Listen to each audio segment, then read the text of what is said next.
All right, guys, we're back. Another quick thoughts video. This one's on a 165-pound weight class in the UFC.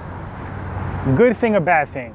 Me personally, I think it's a good thing. I think we should have it, a 225-pound class, and then heavyweight with the cap 265, and then a super heavyweight division. But the super heavyweight division, I don't know, I'm a little iffy on it because I think once you hit a certain size and weight, you know, maybe you're not as efficient.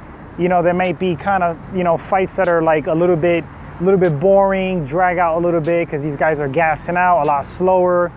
You know, Rogan's talked about this on the Rogan podcast. They talked about maybe the 240 range, the optimum weight for like a heavyweight. That's debatable because look at Francis Ngannou. He's freaking huge, cuts to 265, and he's hella fast. But I'm not gonna lie, at the same time, I wouldn't mind a super heavyweight division because you're gonna have those freak fights. But going back to the weight classes and maybe like a 10-pound gap between each one and a 165-pound class, I think it's a great idea. They should implement it. Because you got those in-betweeners, you know, like Diego Sanchez, I feel like is a guy that if he would have competed at 165, that would have been good for him. Maybe BJ.Penn. BJ.Penn, you know, he went up to like light heavyweight to fight Machida. It was either heavyweight or light heavyweight. He's fought at 170. Maybe 165 would have been good for BJ. George St. Pierre would have done well at 165.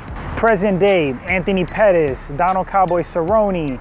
I feel like Conor McGregor is a bit undersized for 170. 165 might be great for him. There's so many fighters out there that they could fit in that weight class pretty well. I really don't understand why they haven't implemented the 165-pound class, you know, and 10-pound breaks between every weight class. I think Dana's reasoning was, you know, I don't know, it'll water down the belts if there's too many belts. But the 10-pound breaks, like I said, I think it'll be great.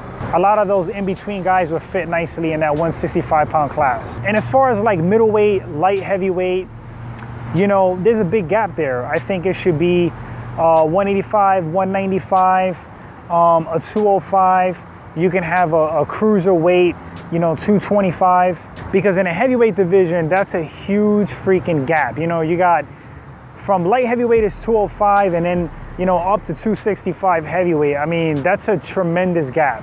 But anyway, guys, not much else to say on this topic. Yes, introduce a 165-pound class. I think it'll benefit a lot of guys, and maybe 10-pound breaks on weight classes, have a cruiserweight. I think it'll be great.